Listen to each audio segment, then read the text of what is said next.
पुण्यामध्ये गौतम अदानींनी घेतली शरद पवारांची भेट।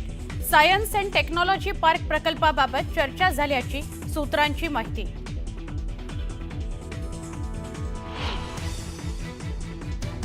सदस्यत्व अभियानासाठीच्या बॅनरबाजीतून शिवसेनेनं ठाकरे गटाला डिवचलं। मैत्री धाग्याची नाही मैत्री वाघाशी अशा आशयाचे झळकले बॅनर।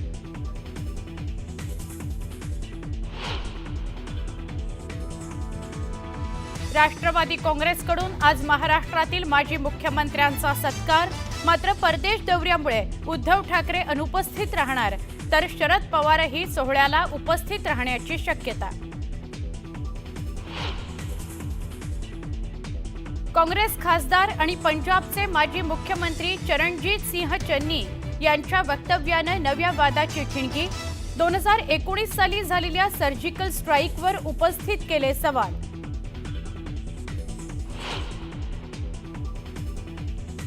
पहलगाम दहशतवादी हल्ल्यात पाकच्या ISI आणि लष्करानं मदत केल्याचे धागेदोरे आले समोर। दहशतवाद्यांना मदत करणाऱ्या 20 ओव्हरग्राऊंड वर्कर्सची ओळख।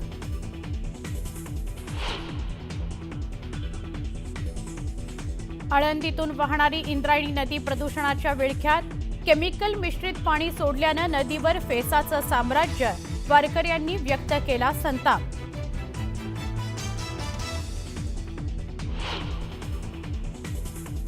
छत्रपती संभाजीनगरमध्ये उष्णतेचा कहर। नाथसागरातून सर्वाधिक बाष्पीभवन। 6 दिवसांचं पाणी 12 तासांमध्ये संपलं।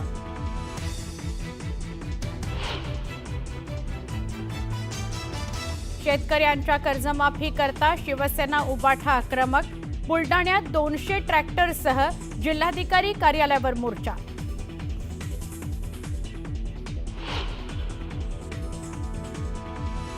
गोव्यात धार्मिक उत्सवादरम्यान चेंगराचेंगरी। उत्तर गोव्यातल्या शिरगाव इथं झालेल्या चेंगराचेंगरीत 7 जणांचा मृत्यू।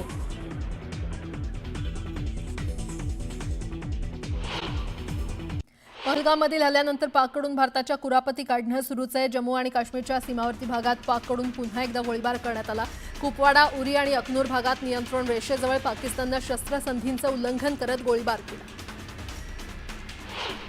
पाकिस्तानकडून दहशतवाद्यांना कसं प्रोत्साहन दिलं जातं याचे पुरावे आता समोर येत आहेत। न्यूज 18 जवळच्या एक्सक्लुझिव्ह सॅटेलाइट इमेजमधून लष्कर तोयबाच्या प्रशिक्षण तळाचा खुलासा झालाय। ही प्रशिक्षण शिबिरं पाकव्याप्त काश्मीरच्या अत्तर शीशा या परिसरात असल्याचं समोर आलंय। पहलगाममधील दहशतवादी हल्ल्यामुळे भारत आणि पाकिस्तानमध्ये तणावाचं वातावरण आहे। अशात संरक्षण मंत्रालयानं जबलपूरमधील शस्त्रास्त्र कारखान्याला अलर्ट राहण्याच्या सूचना केल्यात। म्युनिशन्स इंडिया लिमिटेड अंतर्गत काम करणाऱ्या या कारखान्यातील सर्व कर्मचारी आणि अधिकाऱ्यांच्या रजा तात्काळ रद्द करण्यात आलेल्या आहेत। सिंधू पाणी करार रद्द केल्यानंतर पाकचा जळफळाट सुरू आहे। पाकिस्तानचे माजी परराष्ट्र मंत्री बिलावल भुट्टो यांनी भारताला पुन्हा एकदा पोकळ धमकी दिली आहे। जर सिंधू नदीचं पाणी रोखलं तर मग रक्ताचे पाट वाहतील अशी धमकी त्यांनी दिली आहे। पहलगाममध्ये झालेल्या दहशतवादी हल्ल्याचा मास्टरमाइंड पाकिस्तानच असून तिथे आश्रयाला असलेली दहशतवादी संघटना लष्कर तोयबा, ISI आणि पाकिस्तानी आर्मी यांचा या हल्ल्यामध्ये थेट सहभाग असल्याचं तपासामध्ये निष्पन्न झालंय। या हल्ल्याबाबत राष्ट्रीय तपास यंत्रणेनं सादर केलेल्या प्राथमिक अहवालात ही माहिती समोर आली आहे।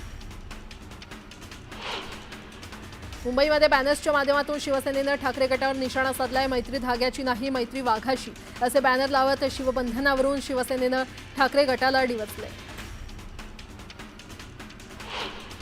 राष्ट्रवादी काँग्रेसकडून आज महाराष्ट्रातील माजी मुख्यमंत्र्यांचा सत्कार करण्यात येणार आहे। मात्र परदेश दौऱ्यामुळे उद्धव ठाकरे अनुपस्थित राहणार आहेत, तर शरद पवार देखील सोहळ्याला उपस्थित राहण्याची शक्यता आहे।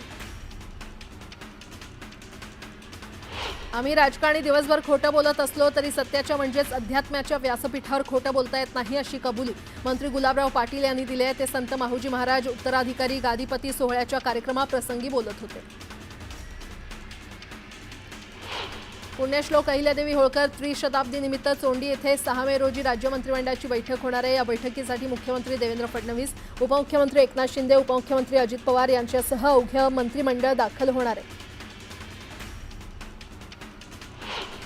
जळगाव जिल्ह्यामध्ये शरद पवार गटाला राष्ट्रवादीनं जोरदार धक्का दिलाय। माजी मंत्री सतीश पाटील, माजी मंत्री गुलाबराव देवकरांसह विविध नेते आज राष्ट्रवादीमध्ये पक्षप्रवेश करणार आहेत। आज दुपारी 2 वाजता अजित पवारांच्या उपस्थितीमध्ये पक्षप्रवेश सोहळा होणार आहे।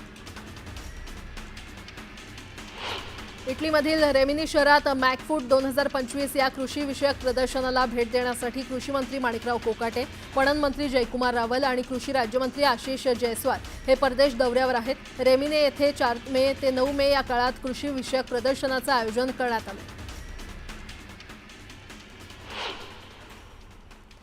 बातमी पुण्यातून। पुण्यातील नवले ब्रिजवर पुन्हा अपघात झालेला आहे। नवले ब्रिजवर मर्सिडीज कारनं दुचाकी स्वाराला उडवल्याची घटना घडली आहे। या अपघातात एका जणाचा मृत्यू झालाय तर एक जण गंभीर जखमी झालेला आहे। 2 कार चालकांना पुणे पोलिसांनी सध्या अटक केली आहे आणि आरोपींविरोधात सदोष मनुष्यवधाचा गुन्हा दाखल करण्यात आलाय। पुण्यातील सिंहगड रोड पोलीस स्टेशनमध्ये गुन्हा दाखल करण्यात आलेला आहे। आज पहाटे 4 वाजता ही अपघाताची घटना घडली। आरोपी मद्यधुंद अवस्थेमध्ये कार चालवत असल्याचा स्थानिकांनी दावा केलाय।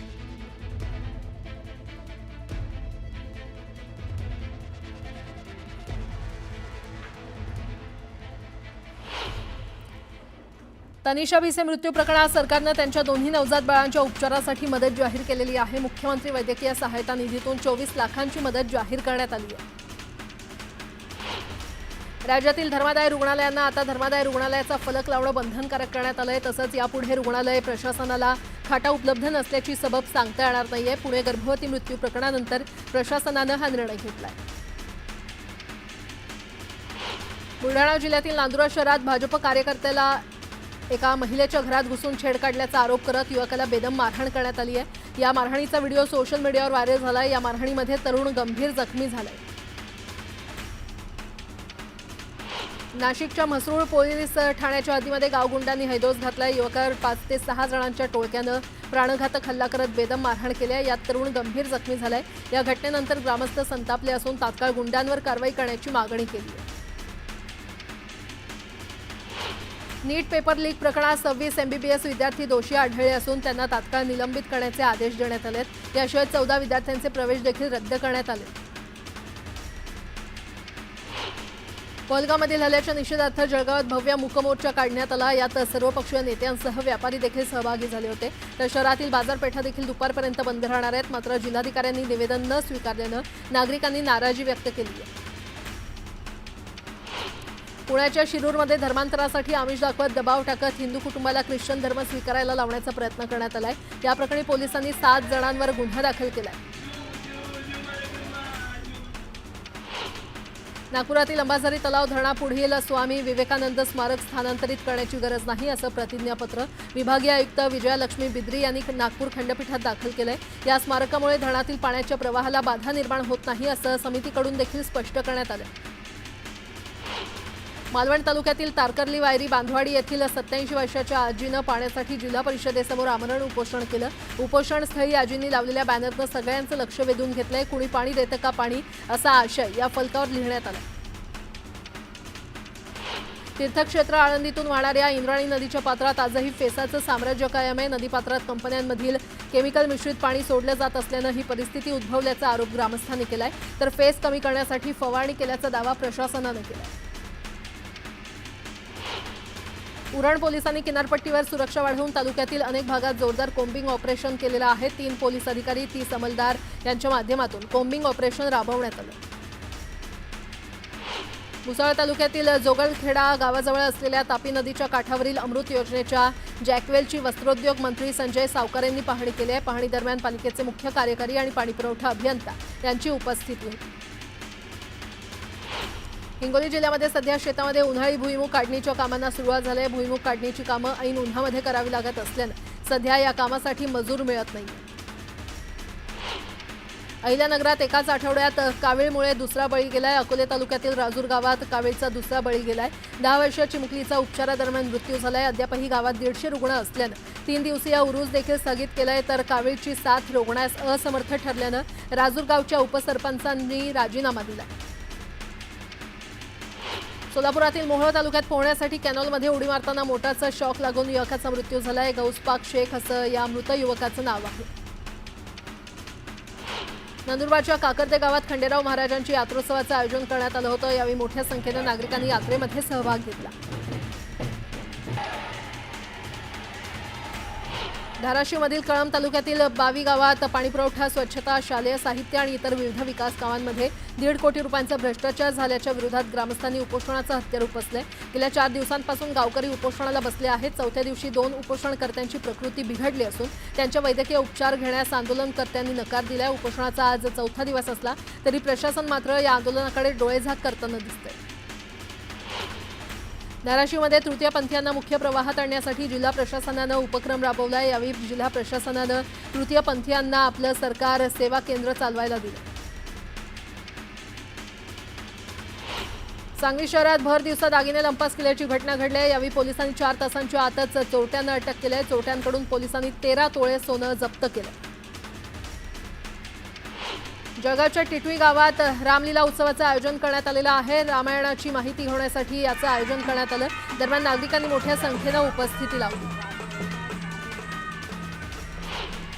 ठाण्याच्या खडी गावातील सोनाई सीताई देवीच्या यात्रेचं आयोजन करण्यात आलं होतं. यावेळी यात्रेमध्ये मोठ्या संख्येनं भाविकांनी गर्दी केली होती. पापलेटचं उत्पादन अल्प झाल्यानंतर पापलेटला राज्य माशाचा दर्जा देण्यात आलेला आहे. यामुळे मच्छीमार नाराज आहेत. 1980च्या दशकात 20,000 टन उत्पादन असलेल्या चंदेरी पापलेटचं उत्पादन सध्या 10 टनापेक्षा देखील कमी झालंय. तथापि पापलेट संवर्धनासाठी शासनानं सुचवलेल्या उपाययोजनांकडे दुर्लक्ष केलं जात असल्यानं सरसकट मासेमारी सुरूच आहे.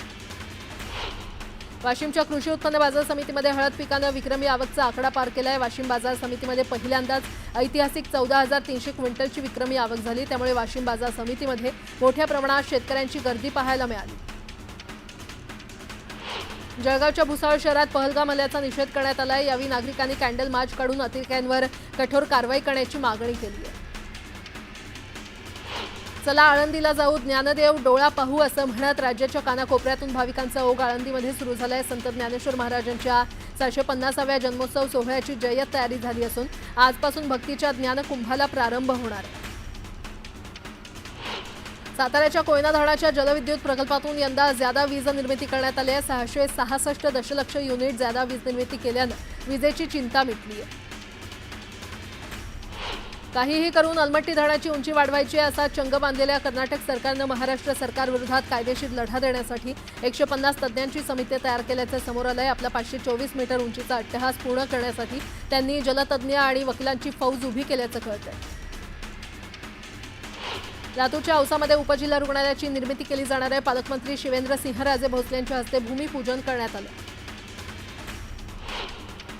केंद्र सरकारनं जातनिहाय जनगणनेचा घेतलेला निर्णय हा छत्रपती शिवाजी महाराजांच्याच विचारातील भारत घडवणारा असेल असा विश्वास शिवेंद्रराजे भोसले यांनी व्यक्त केलाय. जाती जातीमध्ये निर्माण झालेल्या पेचावर कायमस्वरूपी तोडगा निघेल असा विश्वास देखील त्यांनी व्यक्त केला.